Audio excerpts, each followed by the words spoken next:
जिंदगी एक अनंत बहती हुई नदी में एक पानी की बूंद की तरह है, जो एक निरंतर न रुकने वाले धारा में फंसी हुई है। पहली नजर में ये बूंद छोटी, महत्वहीन और पूरी तरह से शक्तिहीन महसूस होती है इस विशाल धारा के मुकाबले। ये बहती है, कभी गहरे पानी में डूबती है तो कभी ऊपर उठती है, फिर से डूब जाती है। नदी की तलहटी में पड़े पत्थर असंभव से लगते हैं, कटीली और नुकीली, जिनकी धारें पानी को अराजक वर्लपूल्स और उग्र धाराओं में घुमा देती हैं। ये बूंद अपने आप को असहाय महसूस करती है। इसे उन ताकतों के द्वारा घसीटा जाता है जिन्हें ये नियंत्रित नहीं कर सकती। और फिर भी एक अवश्यंभावी सत्य है, चाहे नदी कितनी भी उबड़ खाबड़ क्यों ना हो, चाहे ये बूंद कितनी भी छोटी और महत्वहीन महसूस हो, वो फिर भी आगे बढ़ती है। वो बहाव का हिस्सा है, एक अभिन्न हिस्सा है उस विस्तार हो रहे संसार का। और सबसे महत्वपूर्ण बात, उसके पास अपने मार्ग को बदलने की शक्ति है। ये अन्य बूंदों से मिल सकती है, लहरें बना सकती हैं, दिशा बदल सकती है और समय के साथ एक नया रास्ता बना सकती है। इस सरल गहरे पानी के उदाहरण में हम अपनी जिंदगी का प्रतिबिंब पाते हैं। जैसे ये बूंद, हम अक्सर अस्तित्व की विशालता में खोए हुए महसूस करते हैं, समय, अराजकता और हमारी दुनिया की जटिलताओं से अभिभूत होते हैं। फिर भी उसी प्रवाह में हमारे पास भी बदलने की शक्ति है, हमारी दिशा को फिर से आकार देने की, ये चुनने की कि हम कौन बनना चाहते हैं। ब्रह्मांड अपनी सारी महिमा और उदासीनता के साथ हमें उन सवालों का उत्तर देने का कोई रास्ता नहीं देता जो हमें हमेशा परेशान करते रहते हैं। हम क्यों एग्जिस्ट करते हैं? जिंदगी का क्या मतलब है? हमारा उद्देश्य क्या है? हर वो व्यक्ति जिसने अर्थ की खोज की है, हर वो दार्शनिक जिसने अस्तित्व पर विचार किया है, उसके उत्तर धुंधले ही रहे हैं। इस अनंत ब्रह्मांड में हम केवल धूल के कण हैं, जो एक निरंतर विस्तार हो रहे ब्रह्मांड में फंसे हैं, जो हमारे संघर्षों के बारे में न जानता है और न ही उसे कोई फर्क पड़ता है। समय, ये सदैव मौजूद रहने वाली शक्ति। ओशो ने कहा था, मन जो समझता है वो बिल्कुल अलग है। ये खतरनाक विचार आपके दिमाग को हिला देंगे। ओशो ने जीवन के बारे में जो बातें कही, वे अक्सर हमारी समझ से कहीं आगे होती थीं। उनका मानना था कि जिस मन को हम अपने नियंत्रण में समझते हैं, वो दरअसल कभी भी हमारे काबू में नहीं होता। वे हमें ये समझाने की कोशिश करते थे कि हमारा मन बिल्कुल उसी तरह चलता है जैसे एक ट्रेन, जिसका कोई गंतव्य नहीं होता। एक स्टेशन से दूसरे स्टेशन तक बिना किसी स्थायित्व या दिशा के बस चलता ही रहता है। लेकिन हम इसे हमारा मन मानकर अपनी पहचान जोड़ लेते हैं, जैसे हम इसे पूरी तरह से नियंत्रित कर सकते हैं।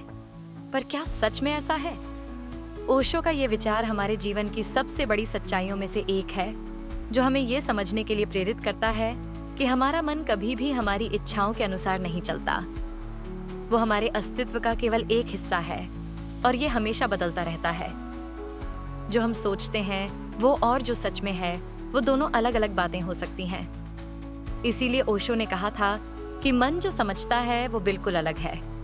यानी हमारी सोच और हमारे अस्तित्व की सच्चाई एक दूसरे से बिल्कुल परे है। मन का भ्रम और उसकी शक्ति, हम सब ने कभी ना कभी महसूस किया होगा कि हमारा मन अचानक किसी चीज पर ललचता है, उसे पकड़ने की कोशिश करता है और फिर उसे छोड़कर कहीं और चला जाता है। ओशो ने इसे ठीक वैसे ही समझाया जैसे एक ट्रेन स्टेशन से स्टेशन तक बिना रुके चलती रहती है। ये बिल्कुल उसी प्रकार का है जैसे हमारा मन बिना रुके किसी एक सोच पर ध्यान केंद्रित करता है और फिर अगले ही पल किसी और सोच में खो जाता है। हम जिस चीज को महत्वपूर्ण मानते हैं, वही हमारे मन का अगला स्टॉप बन जाता है। लेकिन क्या आपने कभी सोचा है कि हम अपने मन के इस भ्रम से बाहर क्यों नहीं निकल पाते? ओशो ने यह भी कहा था कि हमारा मन कभी नहीं रुकता, वो केवल भ्रमित होता है। हमारी अपनी सोच ही हमें भ्रमित करती है और हमें एक गलत दिशा में ले जाती है।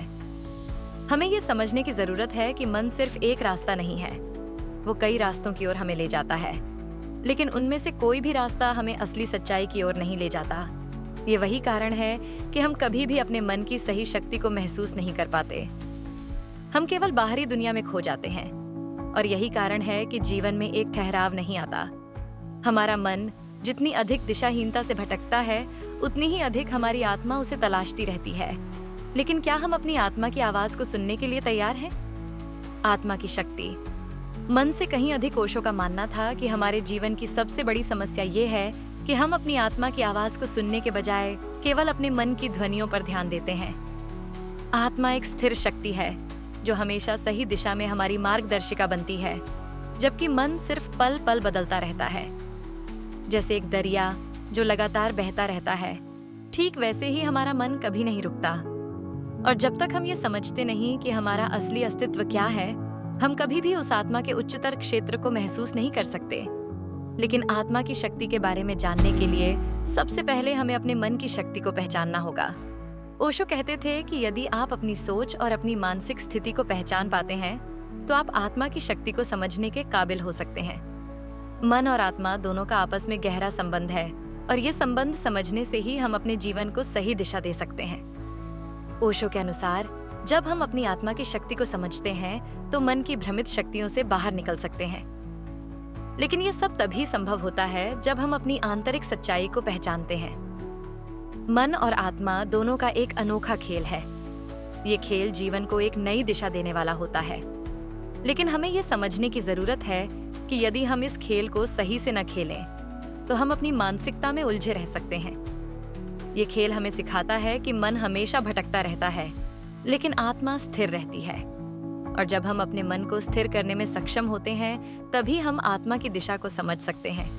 आत्मा के सशक्तिकरण के लिए एक और महत्वपूर्ण पक्ष है सेवा और करुणा। भारतीय संस्कृति में सेवा को अत्यंत महत्वपूर्ण माना जाता है। जब हम अपनी आत्मा की शक्ति को जागृत करने की कोशिश करते हैं, तो हमें दूसरों की मदद करने, समाज के प्रति अपनी जिम्मेदारी निभाने और करुणा का अभ्यास करने की आवश्यकता होती है। सेवा और करुणा के माध्यम से हम अपनी आत्मा की शुद्धता को और बढ़ाते हैं और अपने भीतर की दिव्यता को महसूस करते हैं। भारतीय संतों ने हमेशा हमें ये सिखाया है कि आत्मा की शक्ति का सबसे अच्छा उपयोग दूसरों के भले के लिए करना चाहिए। जब हम सेवा करते हैं, तो हम न केवल दूसरों की मदद करते हैं, बल्कि हम अपनी आत्मा को भी शुद्ध करते हैं और उसे उच्चतम स्तर तक सशक्त बनाते हैं। अंत में आत्मा की शक्ति को जागृत करना और उसे शक्तिशाली बनाना एक निरंतर साधना है। ये एक जीवन भर चलने वाली प्रक्रिया है, जिसमें हमें अपने विचारों, कार्यों और भावनाओं को शुद्ध करने की आवश्यकता होती है।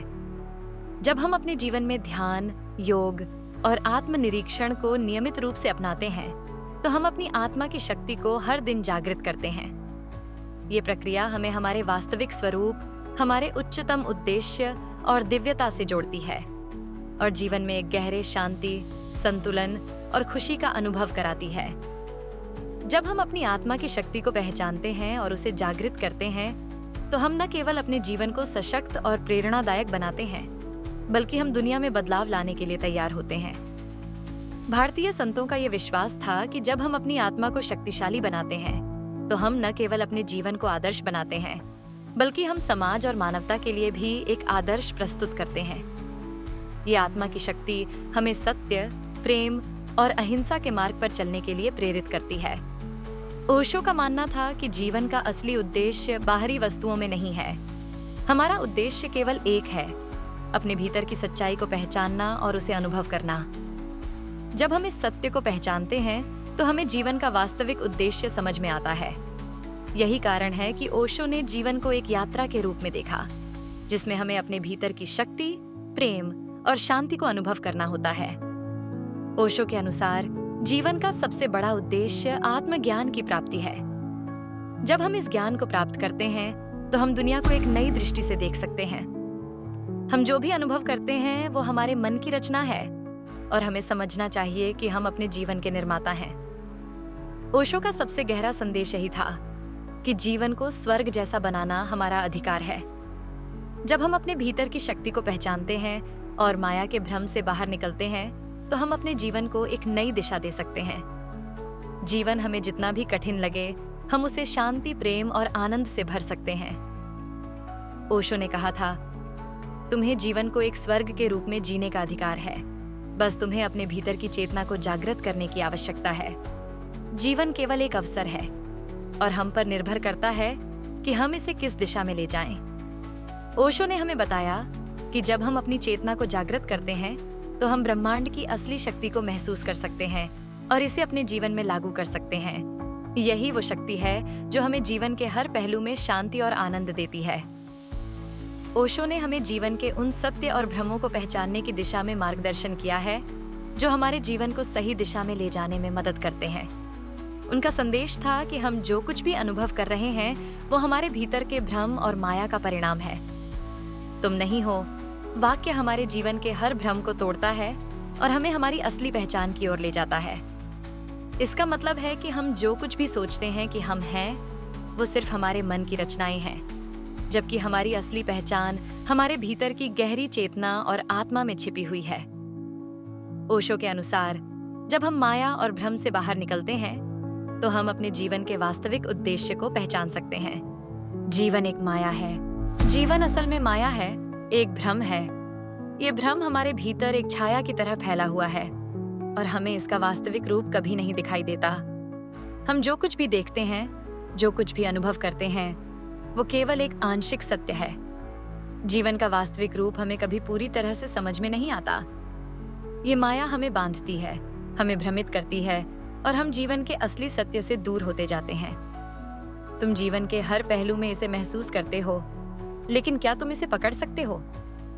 क्या तुम उसे वास्तविक रूप में देख सकते हो? तुम जो देख रहे हो वो सिर्फ एक परछाई है जो जीवन के सत्य से बहुत दूर है। तुमने कितनी माया भरी है। तुम इस माया के खेल में कितने गहरे शामिल हो चुके हो। तुम कितनी बार अपने भीतर उस भ्रम को स्वीकार कर चुके हो।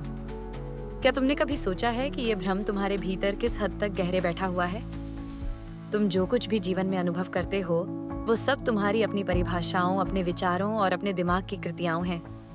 क्या तुमने कभी सोचा है कि तुम इस माया को कितना गहरा अपनाए हुए हो और वो तुम्हारी आंतरिक वास्तविकता को कितना छुपाता है? तुम कभी नहीं जान सकते कि इस माया का असली स्वरूप क्या है, क्योंकि यह हमेशा तुम्हारी दृष्टि से परे रहता है। जीवन में फर्क, जीवन के हर पल में एक अंतर होता है। क्या तुम इसे महसूस करते हो? तुम जो आज महसूस कर रहे हो वो कल बदल सकता है। तुम जो कल समझ रहे थे वो आज बदल चुका है। लेकिन क्या तुम जानते हो कि यही फर्क ही जीवन का असली हिस्सा है? क्या तुम इसे समझ सकते हो या ये हमेशा तुम्हारी पकड़ से बाहर रहेगा? यही जीवन की सबसे गहरी सच्चाई है। ये फर्क ही तुम्हें जीवन के सच्चे अर्थ की ओर ले जाता है। ये फर्क तुम्हें तुम्हारी पहचान से परे, तुम्हारी वास्तविकता से जुड़ने का रास्ता दिखाता है। तुम जीवन को कभी नहीं जान सकते,